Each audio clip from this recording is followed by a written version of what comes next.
Hi, you're at Steve Morris Engines. I'm Steve Morris, and this is a engine that we built for a customer of ours, good customer Sam in Saudi Arabia. I'd say his last name, but I'm sure I'd screw it up.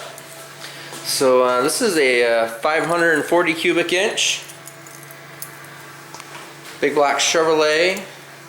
This is aluminum Brodix block, and it has the AFR 385s on it. Nice cylinder head for sure. Has Edelbrock Super Vic manifold with modifications done on the inside. This is our complete package, of course. Supercharger, store, gear drive. This has one of my new series, new generation camshafts in it.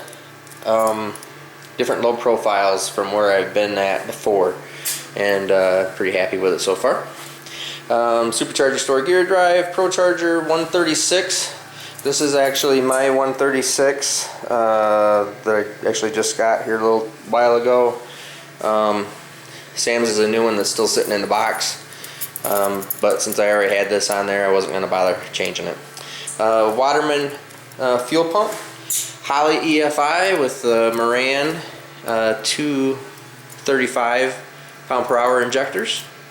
This is the Holley Dominator version 2 software, very cool. Wilson 4-inch elbow. Now we haven't converted this all over to 5-inch because actually this was first started out and first started its life as a 1800 horsepower piece, and then as we've progressed along and people change their minds and we end up doing more stuff, and you know, we always try to give people more than what they paid for, and this is quite a bit more.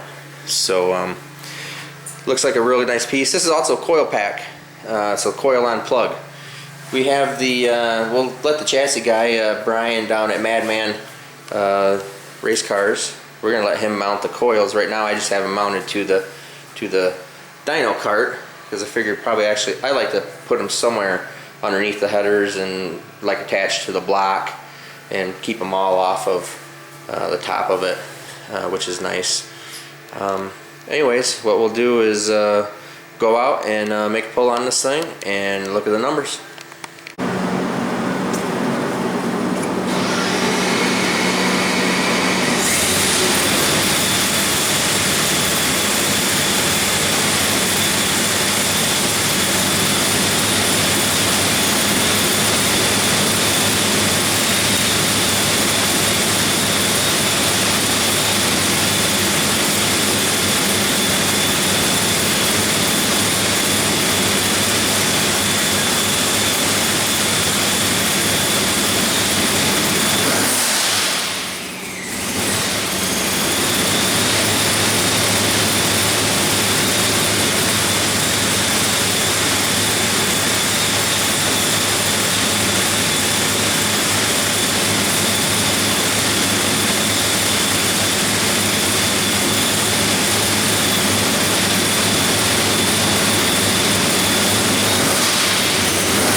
Alright, now we'll look at the numbers here. And I had that little funny sneeze, and find out what the heck that was all about. It actually just shut right off right there, and I pulled back on the throttle. So we'll go in there and look at it, and I learned it just got a little sweet spot right through here where you know, we find that quite often, especially with the new series blowers, that man, they're kind of like little light switches, and right here is right where it just turns right on, so it kind of gets away from the dyno. But if I slow the dyno down too much, then it gets a little surgy, because it tries to catch this, or it does catch this real well, and there's such a big jump through here, it wants to surge. So anyways, I'll work at that. I'll probably just come back into this next pull and we'll hit it at a little higher RPM to start. That way it'll probably catch all these numbers. It's 7,000 RPM we are at, and we're not spinning this blower very hard at all, actually. This is a 142 gear set, I believe. So they definitely get spun up a lot harder than this. We spin them harder in a lot of different things. But this, being a conventional headed piece, is really pretty good. 2370 at 7,000 RPM. 30 pounds of boost, and you can see it kind of climbs up there. I think that jump in between 30 and 33 isn't right, but it's probably more like 32 right there. 7,000, 2404, 2410. Skip that number, and then 2467. That's right where it had a little poof and just shut right off. So I'm gonna go in and see what's going on in the EFI system. We'll come back here and make another hit on it. Alright, we're back after we figured out what was going on there. The Holley system has, I had the boost controller up on my toolbar, had it configured because I had just run something else and had kind of dumped that same program with the configuration in it, and it had a 35 psi ignition cut already set into it. So that's what happened. And then I also found that we were at I still had 43 psi of fuel pressure, and right there it probably was a good thing that we hit the fuel cut, or the ignition cut anyways, since the we were at over 95% duty cycle on those 235 injectors. So I had to jack up the fuel pressure on it and go back through and do some retuning. So this is where we've ended up with King Sam's motor. And right there, this is conventional headed, 2510 at 7,900 RPM, and our peak, it still zings right up through this whole area right there. I actually took a bunch of timing out of it, trying to slow it down through there, just to get it to control just a little bit easier.